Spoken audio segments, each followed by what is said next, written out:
Why does ice melt? Or why do lakes freeze?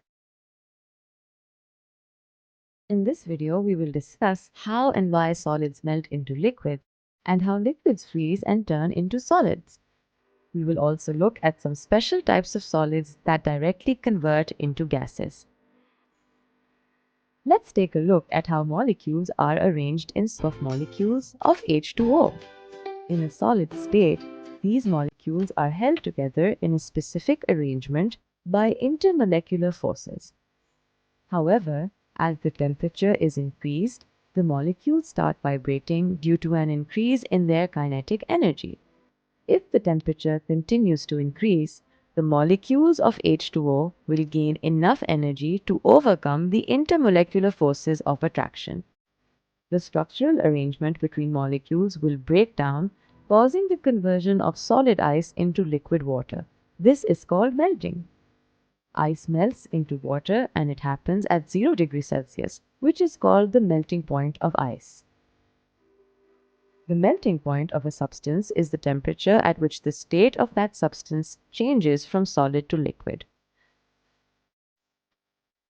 If increasing the temperature melts ice into water, what happens to the water if we decrease the temperature and cool the water?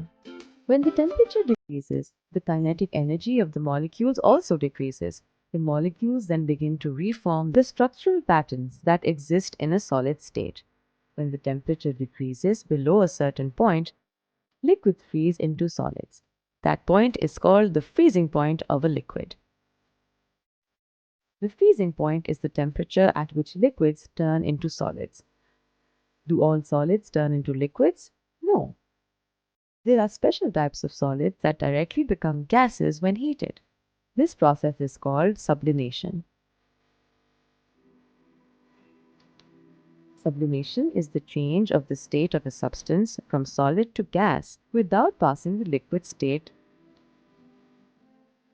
Note that all solids can directly turn into vapors if the pressure and temperature are significantly increased beyond standard conditions. However, at standard pressure, very few solids undergo sublimation. For example, solid carbon dioxide or dry ice sublimes at atmospheric pressure and at -78 degrees Celsius. It is often thought that iodine sublimes upon heating at standard pressure, which is false. Iodine melts into liquid form at 113 degrees Celsius. However, because iodine also forms dense purplish-black vapors very quickly upon heating, the liquid state is masked and often confused with sublimation. So in this video, we learned that solids melt into liquids upon heating at specific temperatures called melting points. Liquids freeze into solids upon cooling at specific temperatures called freezing points. Some special types of solids undergo sublimation upon heating at standard pressure.